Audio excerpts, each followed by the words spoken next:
Hello everyone. Sri Venkateswara veterinary university నుండి release అయిన diploma in animal హస్బెండరీకి సంబంధించి కంప్లీట్ వివరాలు ఎక్స్ప్లెయిన్ చేస్తాను. 10th క్లాస్ ఎలిజిబిలిటీతో 10th క్లాస్ మార్క్స్ని బేస్ చేసుకొని డిప్లొమా ఇన్ యానిమల్ హస్బెండరీ చేసే అవకాశం. సో ఆన్లైన్ అప్లికేషన్స్ ఈ రోజు నుంచే స్టార్ట్ అయ్యాయి. 26th మే నుండి 15th జూన్ వరకు ఆన్లైన్లో అప్లికేషన్ చేసుకోవచ్చు. సో అప్లికేషన్ చేసిన తర్వాత మనకి ఫస్ట్ ఫేజ్కి సంబంధించిన సెకండ్ ఫేజ్ అలాగే ఫైనల్ ఫేజ్కి సంబంధించి కౌన్సిలింగ్స్ అనేది స్టార్ట్ కావడం జరుగుతుంది. సో ఇక్కడ ఇంపార్టెంట్ సర్టిఫికేట్స్ ఏంటి అనేది డీటెయిల్స్ ఎక్స్ప్లెయిన్ చేస్తాను. సో మనకి డిప్లొమా యానిమల్ హస్బెండరీ అనేది 2 years కోర్స్ అనేది ఉంటుంది. ఇందులో మనకి 4 సెమిస్టర్స్ ఉంటాయి, 2 years కలిపి. సో మీడియం వచ్చేసి ఇంగ్లీష్ మీడియమే ఉంటుంది. ఇక్కడ మీకు స్క్రీన్ మీద కనిపిస్తున్న కాలేజెస్ ఏవైతే ఉన్నాయో ఆ కాలేజెస్లో మీకు టీచింగ్ అయితే ఉంటుంది. ఇక్కడ చిత్తూరు డిస్టిక్లో ఒకటి ఉంది. అలాగే ఇలా మనకి animal husbandry polytechnic college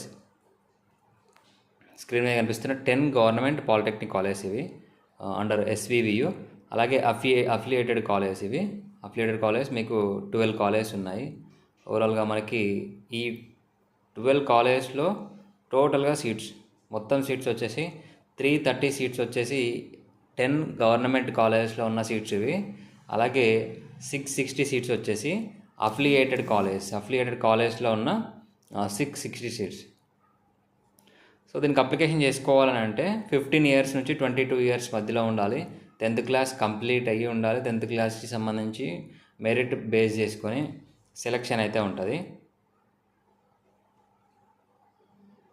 so important documents విషయానికి వస్తే SSC మెమో, సో 10th క్లాస్కి సంబంధించి SSC హాల్ టికెట్, అలాగే 10th క్లాస్కి సంబంధించి మార్క్స్ మెమో లేదా మార్క్స్కి సంబంధించి కాపీ, అంటే జిరాక్స్ కాపీ అయినా పర్లేదు, లేదా మీకు షార్ట్ మెమో అయినా మీకు వెబ్సైట్లో ఉంటుంది, ఆ మెమో అయినా పర్లేదు. కమ్యూనిటీ సర్టిఫికేట్ అంటే మీకు క్యాస్ట్ సర్టిఫికేట్ OC వాళ్ళకి అవసరం లేదు, BC SC ST వాళ్ళకి కేటగిరీ సర్టిఫికేట్ అనేది కావాలి. బోనాఫైడ్ స్టడీ సర్టిఫికేట్స్ అంటే స్టడీ సర్టిఫికేట్స్ అన్న బోనాఫైడ్ సర్టిఫికేట్స్ అన్న ఒకటే. ఫస్ట్ క్లాస్ నుంచి మీరు 10th క్లాస్ వరకు ఇక్కడ చదివారో ఆ స్కూల్స్కి సంబంధించి study certificates, 10th class transfer certificate, అలాగే non municipal area certificate. So non municipal area certificate అలాగే nativity certificate. So non municipal area అంటే మీరు రూరల్ ఏరియాలో చదివినట్లుగా. అలాగే 3 పాస్పోర్ట్ సైజ్ ఫోటోగ్రాఫ్స్. నెక్స్ట్ ఒకవేళ మీకు ఏమైనా ఫిజికల్లీ హ్యాండిక్యాప్డ్ ఏమైనా ఉంటే దానికి సంబంధించి సదరం సర్టిఫికేట్. స్పెషల్ కోటాకి సంబంధించి ఏమైనా cap quota, sports quota, NCC sports, scouts and guides ఏమైనా ఉంటే ఆ సర్టిఫికేట్. అలాగే EWS OC క్యాండిడేట్స్ ఎవరైతే ఉన్నారో వాళ్ళకి EWS సర్టిఫికేట్ లేటెస్ట్ది కావాలి. సో నెక్స్ట్ మనకి సీట్ వస్తే ఫీజు ఎంత పే చేయాలి.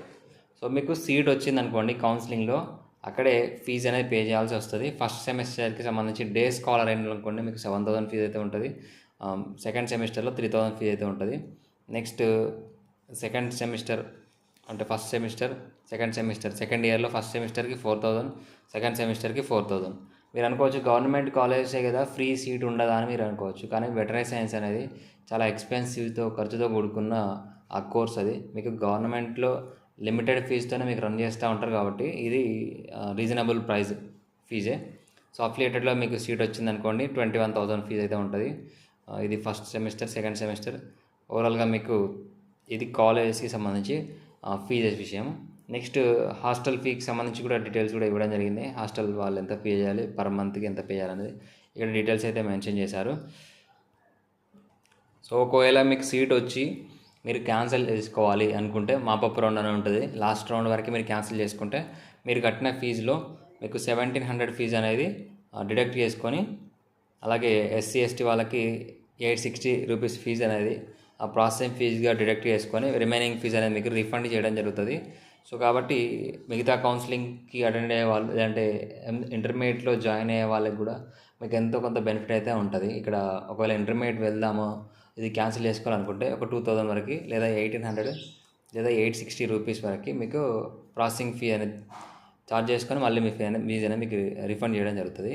So hostel facility available, boys and గర్ల్స్కి సపరేట్గా మనకి హాస్టల్ ఫెసిలిటీస్ అయితే ఉంటాయని కూడా మెన్షన్ చేయడం జరిగింది.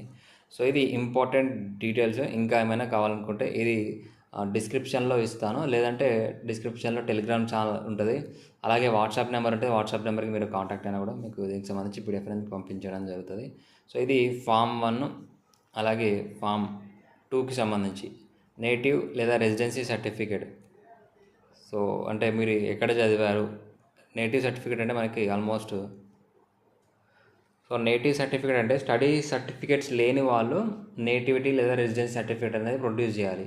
ఇక్కడ క్లియర్గా మెన్షన్ చేశారు, candidate who have not studied continuously for 7 years in one place or, అంటే మీరు ఒకే రీజియన్లో 7 years కంటిన్యూస్గా చదవలేను అన్నప్పుడు మీరు నేటివిటీ సర్టిఫికేట్ ఎక్కడ చదివారనేది మీరు ఆ 7 years ఎక్కడెక్కడ చదివారనేది తీసుకొని రావాల్సి ఉంటుంది.